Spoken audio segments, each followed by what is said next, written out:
दोस्तों जैसा कि आपको पता है कि आपका एसएससी एमटीएस का एग्ज़ाम हो चुका है और जो 6 सितंबर को आपका फर्स्ट शिफ्ट का एग्ज़ाम हुआ था दोस्तों ना, उसी के मैं आपको क्वेश्चन लेकर आ चुका हूं। और ये 100% दोस्तों रियल और ऑथेंटिकेट हैं जो कि मुझे स्टूडेंट द्वारा भेजे गए हैं।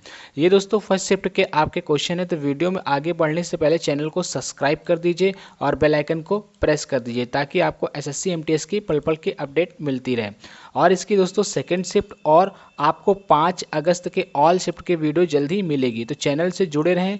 और चलते हैं वीडियो में। आपका फर्स्ट क्वेश्चन पूछा गया था कि 1928 में हिंदुस्तान सोशलिस्ट रिपब्लिकन एसोसिएशन यानी कि HSRA की स्थापना कहाँ हुई थी। तो इसकी जो स्थापना हुई थी दोस्तों वो दिल्ली के फिरोज शाह कोटला में हुई थी। तो दिल्ली के फिरोज शाह कोटला आपका यहाँ पे करेक्ट आंसर हो जाएगा।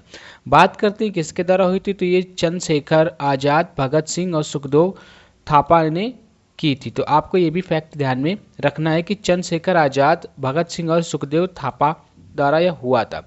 नेक्स्ट आपका आया था कि द गाइड पुस्तक के लेखक कौन है। तो द गाइड पुस्तक के लेखक है RK नारायण उपन्यास, जो इसके लेखक हैं। और आपको ये भी याद रखना है कि ये प्रकाशित कब हुई थी, तो ये 1958 को प्रकाशित हुई थी। और इस उपन्यास को 1960 में साहित्य अकादमी पुरस्कार भी मिला था, यानी जीता था। तो ये भी आपको फैक्ट ध्यान में रखना है। नेक्स्ट आपका आया था कि उत्तर प्रदेश सरकार ने दुग्ध उत्पादन को बढ़ावा देने के लिए हाल ही में कौन सी योजना चलाई है। तो जो योजना चलाई है नंद बाबा दुग्ध मिशन। तो नंद बाबा दुग्ध मिशन को चलाया है। तो इसका योजना का चलाने का मतलब ये था कि जो किसानों को दूध का जो रुपए मिलता था, यानी कि जो उसको पैसा मिलता था वो उचित दाम उनको मिल सके, इसलिए यह योजना चलाई गई थी। तो आपका राइट आंसर क्या होगा, नंद बाबा दुग्ध मिशन। नेक्स्ट आपका आया था कि अम्बुबाची मेला कहाँ लगता है। तो अम्बुबाची जो मेला आपका लगता है वो असम के गुवाहाटी में स्थित कामाख्या मंदिर में लगता है। तो असम के गुवाहाटी आपका यहाँ पे करेक्ट आंसर हो जाएगा। और बात करते हैं कहाँ लगता है, तो ये लगता है कामाख्या मंदिर में, ये भी आपको याद में रखना है। नेक्स्ट आपका आया था कि मुंबई इंडियंस ने किसे हराकर WPL जीता था। तो दिल्ली को हराकर जीता था। तो दिल्ली आपका यहाँ पे करेक्ट आंसर हो जाएगा। नेक्स्ट आपका पूछा गया था दोस्तों कि मानव विकास रिपोर्ट 2021 से 22 के अनुसार मानव विकास सूचांक यानी HDI में भारत की रैंक 2022 में क्या थी। तो बात कर लेते हैं 2022 में 191 देशों में भारत की जो रैंक थी वो 132 थी। तो 132 आपका यहाँ पे करेक्ट आंसर हो जाएगा।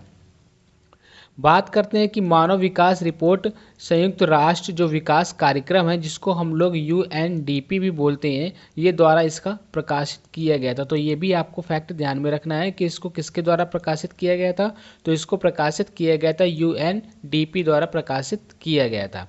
नेक्स्ट आपका आया था कि मुंबई से गोवा के तट को क्या कहते हैं। तो मुंबई से गोवा के तट को कोकांग तट कहते हैं। तो कोकांग जो है आपका कोकाण, तो कोकाण आपका यहाँ पे करेक्ट आंसर हो जाएगा। और बात करें तो कितनी दूर पर है, तो ये आपका 720 किलोमीटर लंबा समुद्र तट है। तो आपको ये भी याद रखना है कि 720 किलोमीटर यह लंबा तट है। नेक्स्ट आपका पूछा गया था कि पाकिस्तान ने कबड्डी विश्व कप किस वर्ष जीता था। तो ये 2020 में जीता था। तो 2020 आपका यहाँ पे करेक्ट आंसर हो जाएगा। और भारत को दोस्तों पाकिस्तान ने हराया था। तो ये भी फैक्ट आपको ध्यान में रखना है। नेक्स्ट आपका पूछा गया था कि राज्य का नीति निर्देशक सिद्धांत यानी कि DPSP किस अधिनियम से संबंधित है। तो ये भारत सरकार अधिनियम 1935 में सूचीबद्ध है। तो भारत सरकार के अधिनियम 1935 यहाँ पे आपका करेक्ट आंसर हो जाएगा। ये दोस्तों आपके 100% क्वेश्चन रियल है। और इसकी फ्री PDF दोस्तों मैंने वीडियो के डिस्क्रिप्शन में अपने टेलीग्राम चैनल का लिंक दे रखा है, वहाँ से जाके अभी डाउनलोड कर लीजिए। नेक्स्ट आपका क्वेश्चन आया था दोस्तों कि राष्ट्रपति को सहायता और सलाह देने के लिए मंत्रिपरिषद का गठन किस अनुच्छेद के तहत किया जाता है। तो जो मंत्रिपरिषद का गठन किया जाता है वो अनुच्छेद 74 के तहत किया जाता है।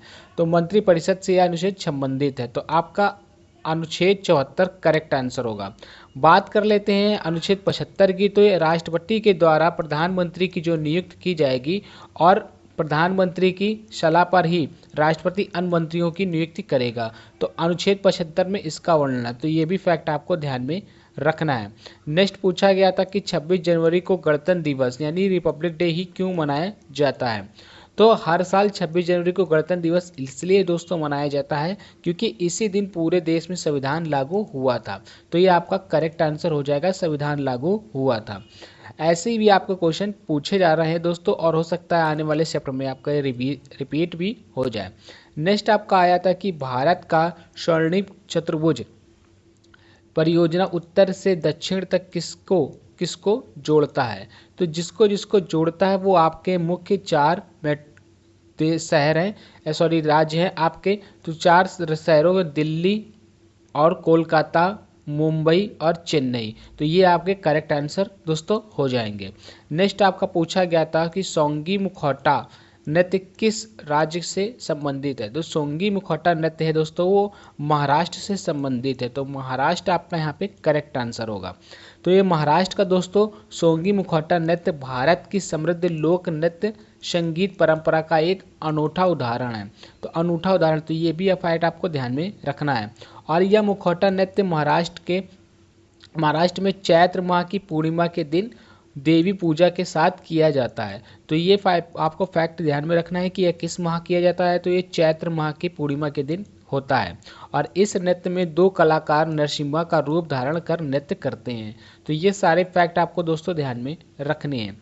नेक्स्ट आपका पूछा गया था कि राष्ट्रगोफ्टर किस भाषा से संबंधित है। तो जो राष्ट्रगोफ्टर है जो वो गुजराती और फारसी से संबंधित है। तो ये आपका करेक्ट आंसर हो जाएगा। नेक्स्ट आपका आया था कि 13th महिला का सीनियर हॉकी चैंपियनशिप 2023 कहाँ हुआ है।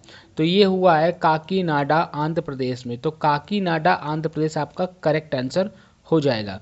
नेक्स्ट आपका आया था कि इनमें से किसने नई ताल प्रणाली के लिए त्रिमुखी और पंचमुखी और सप्तमुखी और नवमुखी नाम दिए हैं।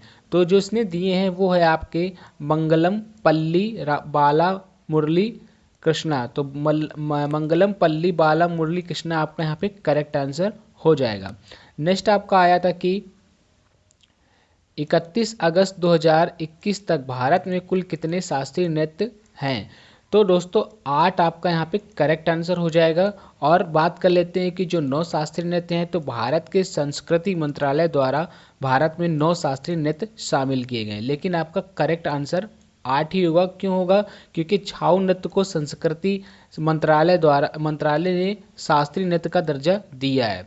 यानी जो छाऊ नृत्य है उसको मंत्रालय द्वारा शास्त्रीय नृत्य का दर्जा दिया है, जबकि संगीत नाटक अकादमी के द्वारा इस अर्थशास्त्र नृत्य का कहा जाता है।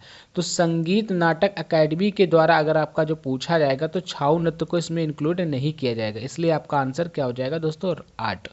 दोस्तों आज मैंने आपको 6 अगस्त के फर्स्ट शिफ्ट के क्वेश्चन करा दिए हैं। जल्दी आपको 6 अगस्त के ऑल शिफ्ट मिलेगी, और जो आपको मैंने बताया था कि 5 अगस्त के आपको ऑल शिफ्ट मिलेगी, तो जल्दी इसके बाद आपके 5 अगस्त के ऑल शिफ्ट के क्वेश्चन की वीडियो आ जाएगी दोस्तों, साथ में फ्री PDF भी, और 6 अगस्त की वीडियो जल्दी आपको देखने को मिलेगी। तो चैनल को दोस्तों सब्सक्राइब कर दीजिए, और वीडियो अगर पसंद आई हो तो लाइक और शेयर कर दीजिए, और जुड़े रहें दोस्तों सत्यम मॉनिटर चैनल से, और सब्सक्राइब करना बिल्कुल